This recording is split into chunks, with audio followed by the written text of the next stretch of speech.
What is going on with our liters per 100 kilometers this morning? 11.2, unheard of. Oh, wait. We had to borrow the wife's Subaru Crosstrek. Actually, this car is normally pretty good on gas. In the summer, it gets around 7 liters per 100 kilometers. It is all-wheel drive all the time, but it's been so cold. This morning, it's minus 25 again, that even this little car here is suffering, so I just wanted to say how well the PHEV is doing at 5.2 liters per 100 kilometer average. Just another fiddly update, guys, but I feel like a moron. I've owned this car for 9 months now, and I just realized that if you hold your finger on the symbols, you can move them. This PHEV info screen has always sat on the second page on my screen here, and it's the most annoying thing, and I don't know, I just decided to try that, and you can move them. Anyway, there's a tip in case anybody else out there is as silly as I am. I've been trying to think outside of the box, trying to figure out how I can further extend the range of my PHEV, and so far I'm not having a lot of success. This week, I have ordered 15,000 meters of extension cable. When I get up to speed, you click freewheel on that spool. Okay.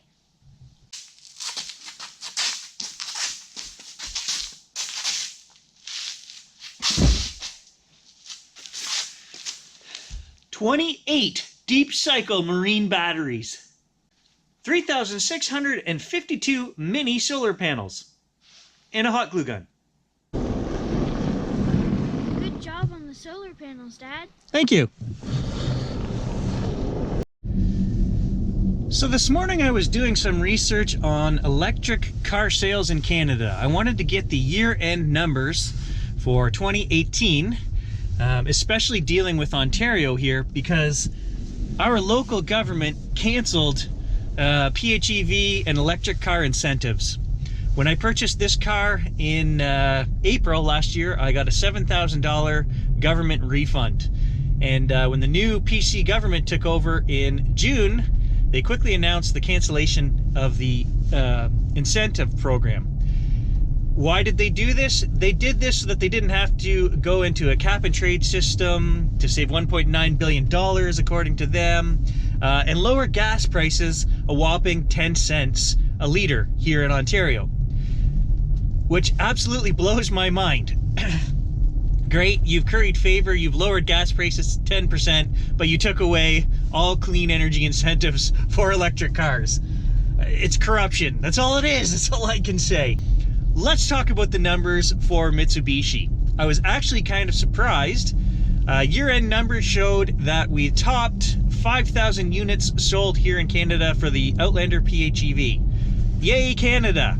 That was 1,300 more units sold than in the United States, which has, I think it's about 10 times the size of our market. So I don't know what's going on with sales there, but yay, Canada, you guys are doing your jobs. There was an immediate drop in sales following the announcement that in July that there was going to be no more incentives, but then they extended that until September the 10th. So anyone who had ordered a car or was receiving a car before September the 10th. So the numbers dropped off immediately by like 50% in June. And then they came right back as soon as the incentive was extended to September. And then surprisingly, November and December were actually no worse than any other month that there had been in the past. My car just turned 17,000 kilometers. Another cold day today, minus 22 Celsius. Plug-in hybrids just make sense right now, whether you get an incentive or not. It's all about long-term and recuperation over time with these cars. The other thing that we need to address is charging stations, because as far as I'm concerned, I cannot do a pure electric vehicle.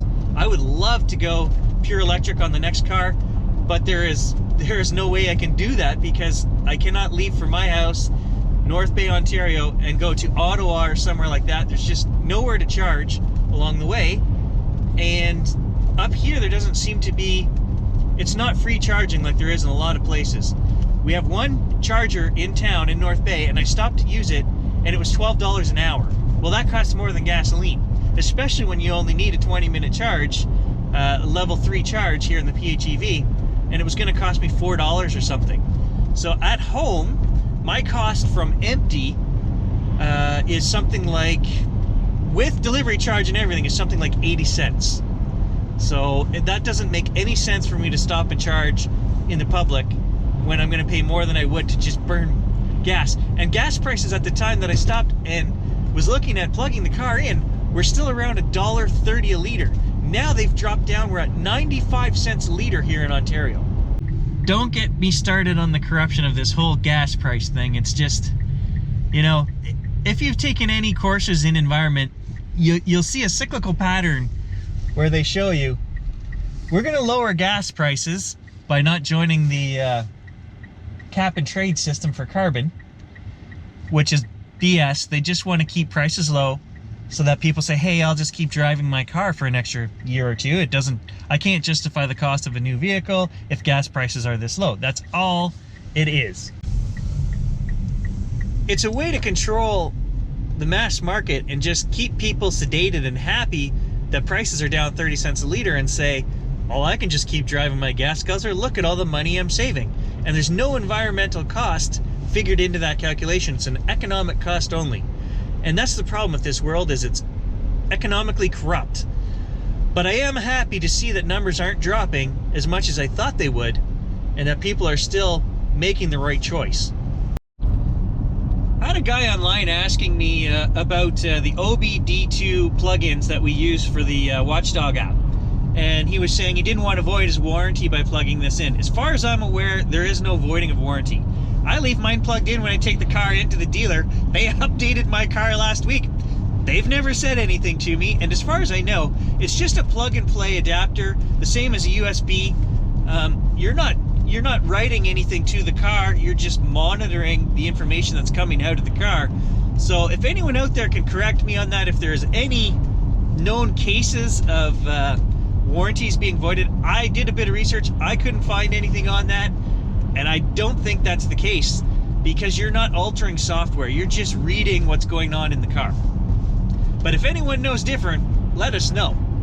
Kyle, if you're watching, let us know. And in other news, I saw that Ford, there was an article stating that they're going to take the F-150, at least here in Canada, and electrify it, whatever that means. Does that mean that it's going to be a plug-in hybrid, or is it going to be an all-electric? I don't know. The article didn't say. I'm assuming that it's going to be a plug-in hybrid, but who knows? But that was Ford's plan for this upcoming year, to electrify the F-150. Man, it's so nice to have the PHEV vehicle info tab right on that first screen now.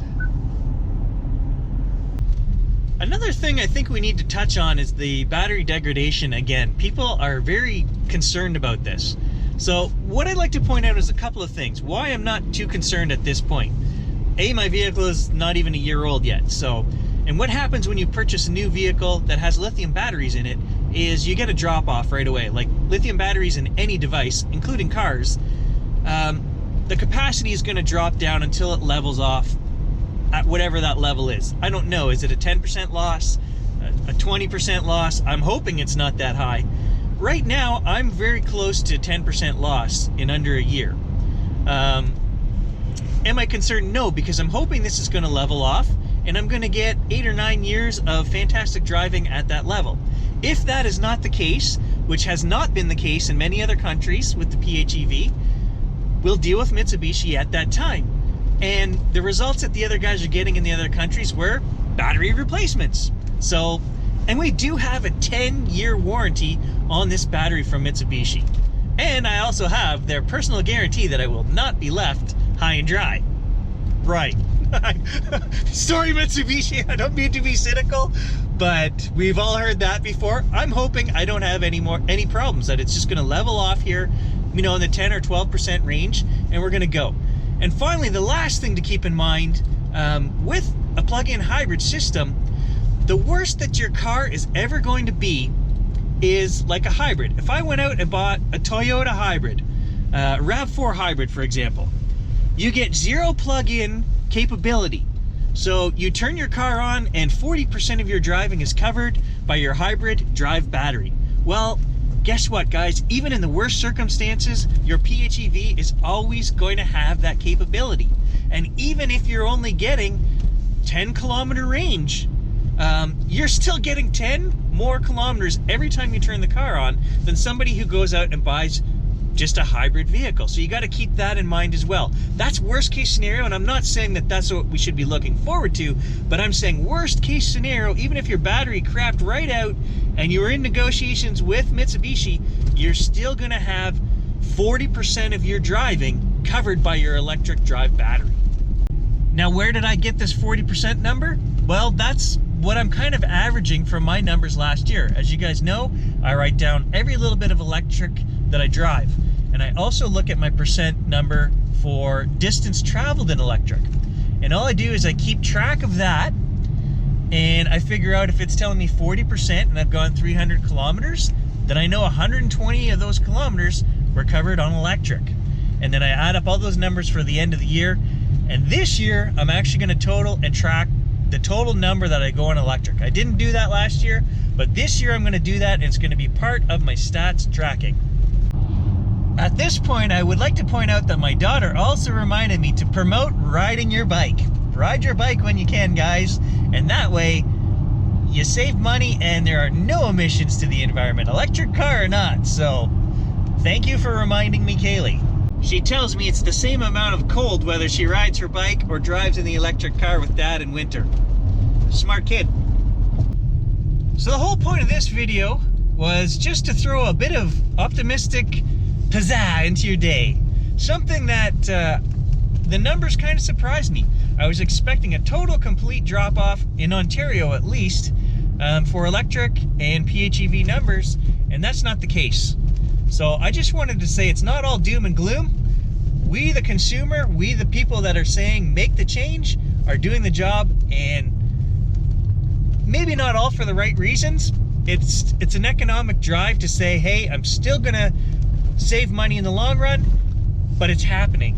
And because of that, the environmental consequences are fantastic as well. So keep up the good work, everybody. And to that one lone American fan that I have following my channel, stop trolling me. You know who you are. I've blocked you. Only you can see your posts. That's the funny thing. He keeps posting, but he's the only one who can see.